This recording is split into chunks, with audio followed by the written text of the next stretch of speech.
Hi everyone, I am Shalmali Chatterjee, consultant psychologist and special educator. প্রত্যেক বছর 2nd April আমরা world autism awareness day celebrate করি। তো এই ভিডিওর মাধ্যমে আমি অটিজম কি, অটিজমের সাইন্স অ্যান্ড সিমটমস কি, আর কি কি মিথস আছে অটিজম রিলেটেড সেগুলো নিয়ে একটা ভিডিও বানাচ্ছি। আশা করছি আপনাদের কিছু কনসেপ্টস ক্লিয়ার হবে। তো চলুন শুরু করা যাক। প্রথমত অটিজম কি? অটিজম হচ্ছে একটা নিউরো ডেভেলপমেন্টাল ডিসঅর্ডার, যেখানে একটা বাচ্চার মধ্যে যখন আমরা দেখি যে যে তার মধ্যে একটা ইম্পেয়ারমেন্ট দেখা যাচ্ছে, সেটা হচ্ছে সোশ্যাল স্কিলসে আর ইন্টারপার্সোনাল রিলেশনশিপসে। সে যতই চেষ্টা করুক না কেন, সে কারোর সাথে মিশতে পারছে না, কারোর সাথে কথা বলতে গিয়ে তার অসুবিধা হচ্ছে। কিন্তু এমনি ইন জেনারেল তাদের মধ্যে হয়তো সব কিছু, সব স্কিলসই আছে, সব ঠিক আছে, বুদ্ধি ঠিক আছে, কিন্তু অনেকের ক্ষেত্রে হয় যে সে কোনোভাবেই কারোর সাথে মিশতে পারে না। তো অটিজমসে কি কি সাইন্স হচ্ছে? প্রথম কথা হচ্ছে তাদের মধ্যে আপনি ল্যাক অফ আই কন্ট্যাক্ট পাবেন। তারপর সে কারোর সাথে মিশতে চায় না, তার বন্ধু হচ্ছে না। তারপরে সে একটা নিজস্ব জগতে রয়েছে, সে সেই জগতের বাইরে বেরোতে পারছেন না। তারপর হচ্ছে সে, আপনি যেটা বলছেন সেটা সে রিপিট করছে, সেটাকে ইকোল্যালিয়া বলে। এরকম একটা পেশেন্ট আমি দেখেছিলাম। সে হচ্ছে, আমি হয়তো তাকে জিজ্ঞেস করলাম তোমার নাম কি, সে হয়তো নিজের নামের আনসার দেবার বদলে সে হয়তো রিপিট করছে তোমার নাম কি।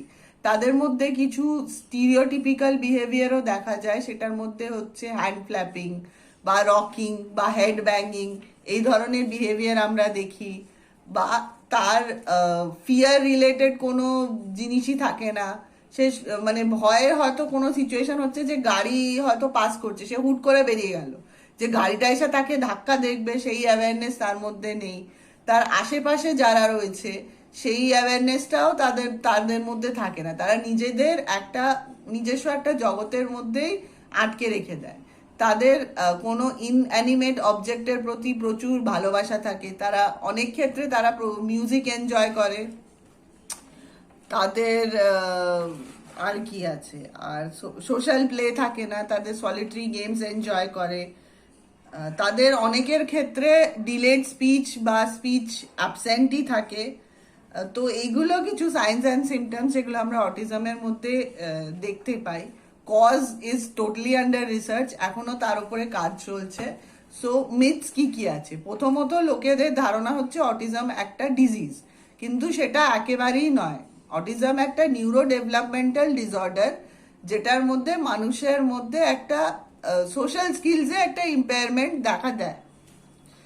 আর অনেকেই ভাবে যে ওষুধ দিলে বা কোনো একটা ট্রিটমেন্ট সেরকম করালে মানুষটা ঠিক হয়ে যায়, সেটা কিন্তুই নয়। অটিজম কিন্তু একটা লাইফ লং প্রবলেম, মানে ডিসঅর্ডার হচ্ছে, প্রবলেম নয়, ইটস আ ডিসঅর্ডার, যেটা লাইফ লং তার সাথে নিয়ে চলে। ওটা কিন্তু হঠাৎ করে সে ওখান থেকে বেরিয়ে আসতে পারে না যে আজকে সে অটিজম মানে ইয়ে হয়েছে। হয়তো তার লেভেলে ইমপ্রুভমেন্ট হবে, সে যদি মডারেট থাকে, তো কোনোভাবে যদি প্রপার আর্লি ইন্টারভেনশন হয় বা প্রপার থেরাপি হয়, তো সেই ক্ষেত্রে সে তার মধ্যে হয়তো ইমপ্রুভমেন্ট হতে পারে। কিন্তু সে যে একেবারেই অটিজম থেকে বেরিয়ে একেবারে সাধারণ জীবন যাপন করবে, সেটা কিন্তু একেবারেই নয়।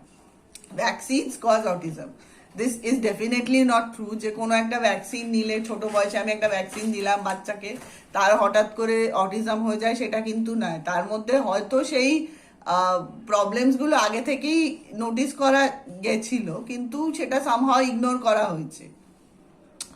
নেক্সট হচ্ছে autism is becoming an epidemic.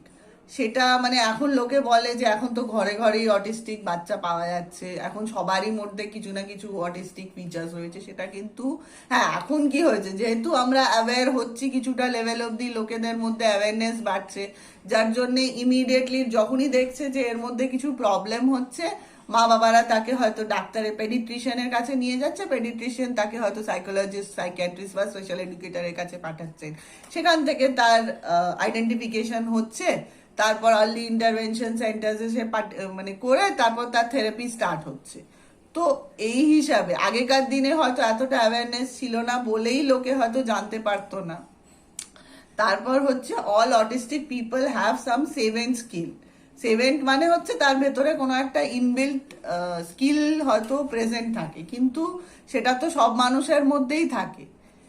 অটিজমের ক্ষেত্রে অনেকের ক্ষেত্রেই হয়তো তাদের স্পেশাল কিছু মিউজিক্যাল কিছু স্কিলস থাকে, বা ম্যাথসে হয়তো তারা খুব ভালো হয়। সেটা with time, with proper identification, with obviously with proper therapy হয়তো যে স্কিলসগুলো থাকে সেগুলো আরো বেশি ইনহ্যান্স করা যেতে পারে, যাতে আর কি ওই স্কিলস ইউজ করে তারা নিজেদের ভোকেশনাল স্কিলস বাড়াতে পারে। সেখান থেকে তারা একটা উপার্জনের টেকনিক পাবে, সেখান থেকে তাদের obviously day to day living অ্যাক্টিভিটিসে তারা ইন্ডিপেন্ডেন্টলি থাকতে পারবে। নেক্সট হচ্ছে people with autism don't feel any emotion, this is totally untrue. So এটা যদি আমাকে ডিফাইন করতে হয়, তো আমি দমদমে একটা ক্যাফেতে গেছিলাম, ক্যাফে অপরচুনিটি। তো সেখানে প্রচুর অটিস্টিক বাচ্চারা ওখানে মানে হেল্প করছে, ওখানে তারা কাজ করছেন। তো তাদের মধ্যে আমি যদি দেখি যে লোকে বলে যে তাদের ইমোশন নেই, সেটা কিন্তু একেবারেই নয়। কারণ যখনই আমরা প্রথমে ওই ক্যাফেতে এন্টার করা, তখনই ওই বাচ্চারা তখনই প্রথমে তোমাকে গিয়ে তোমার নাম জিজ্ঞেস করা বা তোমার সাথে ইন্টারাক্ট করতে তারা চেষ্টা করছে। মানছি ওদের প্রবলেম হচ্ছে, কিন্তু তারা কোথাও গিয়ে কিন্তু সেই ইনিশিয়েটিভটা নিয়ে তারা নিজেরাই ইন্টারাক্ট করতে। আমি ইউজুয়ালি আমরা কি হয়, কোনো ক্যাফেতে গেলে কেউ এসে কিন্তু যেচে আপনাদের সঙ্গে কথা বলে না, ওরা কিন্তু গিয়ে যেচে সব টেবিলে গিয়ে good morning, how are you, my name is this, আমি হাউ ইজ ইউর ডে, এই প্রশ্নগুলো করছে। সেগুলো হয়তো ওদের ট্রেনিং দেওয়া হচ্ছে, যেটা আমি বললাম যে একটা প্রপার ট্রেনিং, প্রপার ইন্টারভেনশন যদি ঠিকঠাক টাইমে হয়, আমার মনে হয় এরাও নর্মাল লোকেদের মতনই সোসাইটিকে আরো বেশি এনহ্যান্স করতে হেল্প করতে পারে।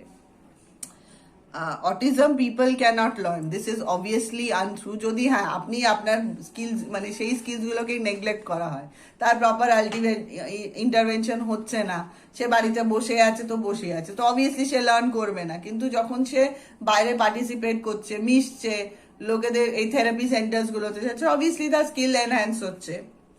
Bad parenting can cause autism. Bad parenting can cause a lot of other issues as well. It's not that যে শুধু ব্যাড প্যারেন্টিং জন্য অটিজমই হয়, বাচ্চাদের মধ্যে প্রচুর বিহেভিয়ারাল ইস্যুস আসে, মোবাইল অ্যাডিকশন আছে, আরো অনেক প্রবলেমস হয় যেগুলো ব্যাড প্যারেন্টিং কারণে হচ্ছে। Autism children are more violent, কিন্তু দেখুন ভায়োলেন্স তখনই তারা দেখায় যখন হয়তো তারা নিজেদের কোনো উইশ বা কিছু বোঝাতে পারছেন না, বা হয়তো তাদের মধ্যে কিছু সমস্যা আছে, সেখান থেকে সে বেরোতে পারছে না, বা সামহাও সে বোঝাতে পারছে না, বা তার মধ্যে কোনো সেন্সারি স্টিমিউলেশন হচ্ছে যেটাকে স্যাটিসফাই করার জন্য সে সেই বিহেভিয়ারটা যাচ্ছে। এটার জন্য ওই একটা জিনিসই হবে যে সে যত তাড়াতাড়ি তার আইডেন্টিফিকেশন হবে, তত তাড়াতাড়ি তাকে স্কিলসগুলো ইউটিলাইজ করা হবে, তার থেরাপিগুলো ঠিকঠাক হবে, আমার মনে হয় যত সম্ভব এই প্রবলেমসগুলো হয়ে যাবে। অটিস্টিক আরেকটা যেটা মেন মানে আমরা দেখেছি, সেটা হচ্ছে অটিজমের সাথে আইডি বা ইন্টেলেকচুয়াল ডিসেবিলিটির একটা সম্পর্ক আছে। ইটস নট দ্যাট যে যারা সবাই অটিস্টিক তাদের আইডির সমস্যা আছে, ইটস নট দ্যাট। অনেকের ক্ষেত্রে কোমরবিডি হিসেবে আইডি কিন্তু থাকে। আর সব অটিস্টিক বাচ্চারাই যে কথা বলতে পারে না তা কিন্তু নয়, অনেক আছে যাদের মধ্যে স্পিচ ভালোভাবেই থাকে, হয়তো একটু ডিলে স্পিচ হয়তো চলে আসে। অনেক আছে যারা নন ভার্বাল অটিস্টিক চিলড্রেন হচ্ছে, বা অনেকের ক্ষেত্রে তারা হয়তো তাদের স্পিচ আছে কিন্তু জাস্ট সোশ্যাল স্কিলসে প্রবলেম আছে। আশা করছি এই ভিডিও দ্বারা আমি কিছু হলেও মিথস ক্লিয়ার করতে পারছি। সো আপনারা সবাই ভালো থাকবেন, সুস্থ থাকবেন, ধন্যবাদ।